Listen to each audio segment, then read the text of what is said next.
Ngayon naman, Sandro, malalaman natin kung paano ba na-inspire ni former Senator Ninoy Aquino ang kabataan ngayon. And for that, kasama natin si Carlo Roman, isang sophomore ng UP College of Law. He is the PRO ng Law Student Government and a member of Upsilon Sigma Phi. Yes. Good morning, Carlo. Hi, Carla. And hi, Sandro. Okay. Go ahead. Okay, so Carlo, paano ba na-inspire ng fraternity ninyo si Ninoy? Okay, so the Upsilon Sigma Phi is the oldest Greek letter fraternity in Asia and the first in the University of the Philippines. Tapos siguro masabi namin na we are most proud of Ninoy. He's one of our most eminent members. Your question was how did the fraternity, how did the frat inspire him?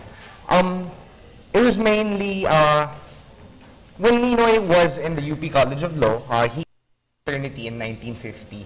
He was a very avid member. Tapos parang yung isa sa mga pinaka-avid stories about him, he was always willing to entertain the Brads, even during that time. So he's very close to the 1940s, the 1950s Brads. And he would always have the Brads over at his residence in Times Street. So this continued even when he eventually went to Boston. Tapos parang lagi naman siya napaka-close sa kanyang mga batchmates. He was from batch 1950 of the fraternity. And he was always just a very active member. And we constantly saw that in the stories that we eventually heard from our seniors in the fraternity. Carlo, could you tell us more about the stories that you've heard from the senior members? Kasi I'm sure a lot of people are curious about how he was, aside from being the political figure that he is known for. So you want to know how was he as a Brad, how you people in the fraternity call it. Yeah, the interesting thing about Ninoy's stay in UP was this was before he ever entered into all of the politics. So eventually, well, one very funny story actually came when he had children. So the story goes that one of his children was supposed to enter into a declamation contest. And in the fraternity, we have our most favorite poem, The If by Rudyard Kipling. So the story goes that when his child was going to enter into the declamation contest, Ninoy taught his child the poem. And the poem was given in the declamation contest. Eventually, Ninoy's child lost. But the story goes that Ninoy went up to his kid and said that it's okay if you lost, it doesn't actually matter if you lost. Ang importante ay natutunan mo yung mga lessons na gusto nang iparating ng poem na yun. And that poem is mainly about how to be a better person. And the fraternity continues to hold that dear in its heart. We constantly preach it, try to live it in our ways. And Ninoy's teaching that to his kids, to his family, I think is a testament to how much he was inspired by the fraternity and how he continues to inspire us today. So kanina pag-usapan nga natin kung paano siya na-inspire ng fraternity. Pero ikaw naman, personally, paano ka na-inspire at paano naman na-inspire ang inyong fraternity? Bilang miyembro ng UP College of Law and member of the UP community as a whole, napakalaking bagay na parang medyo nakakasama mo yung legacy ni Ninoy ngayon as a member, as a student in UP. Especially now that August 21, we're celebrating Ninoy Aquino Day.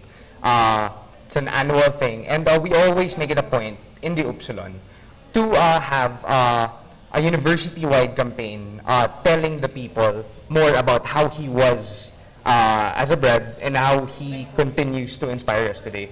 So we run this university-wide campaign across all the campuses of the University of the Philippines. As a matter of fact, some of my batchmates are currently organizing exhibits in different campuses of the university to tell the people more about how Ninoy continues to play a large role in the formation of the youth and Philippine society. Carlo, can I ask, alam natin na siyempre sa UP nga talagang pinaparamdam ng inyong fraternity yung ginawa ni Ninoy at kung paano niya kayo na-inspire. Pero para siguro sa youth at lahat siguro namang hindi lang sa close sa UP campuses, siguro sa kabataan na paano natin maiintindihan kung gaano kalaki ang legacy na iniwan ng isang Ninoy Aquino? Isa sa pinakamagandang speech na ever binigay ni Ninoy, I would say, is his 1981 speech in LA for the movement of the Free Philippines. It's a symposium there. And pinag-usapan niya doon ang pagkakaroon ng isang indomitable spirit. He talked about how even though you can break a man's body, as long as you have an indomitable spirit that transcends that body, it is fine, and your spirit will live on. And I think that's what happened with Ninoy. Mas relevant siya ngayon na dahil nga sa current events ngayon with Typhoon Maring, napakahirap ng kalagayan ng ating bansa. I think the spirit of Ninoy lives on, especially today, because even though bodies may be broken and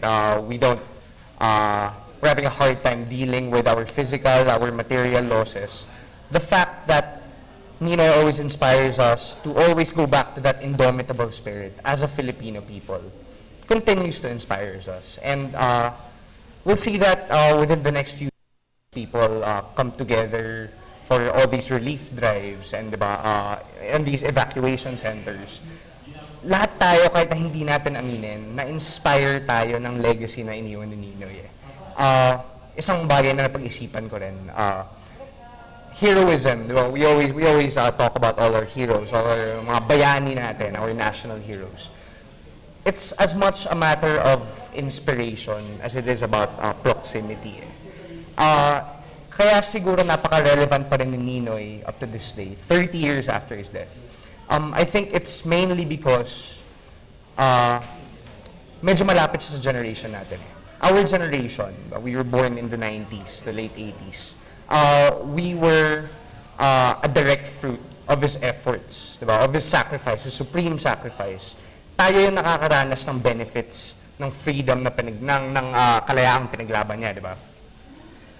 Now that we are experiencing this, I think it's only fitting that as the products of his heroism, we pay tribute to that. Because, like, for example, we'll always still have the, like, every year, we'll read the newspaper articles. We look around the campus of our universities, we'll see his face. He'll always be there precisely because we are experiencing and we are benefiting from the fruits of his sacrifice. And we'll do good to be inspired by that. Okay, thank you so much. At nakikita naman natin na tama nga yung sinabi ni Carlo na his spirit lives on in our generation today. And responsibility rin natin na ipagpatuloy ito even in the generations to come. Let us be inspired by what he has done to our country, and what we have now is because of what he has done and what he has given up for all of us. Yes, so once again, thank you so much. That was Carlo Roman, a fraternity brother of Ninoy Aquino in the Upsilon Sigma Phi.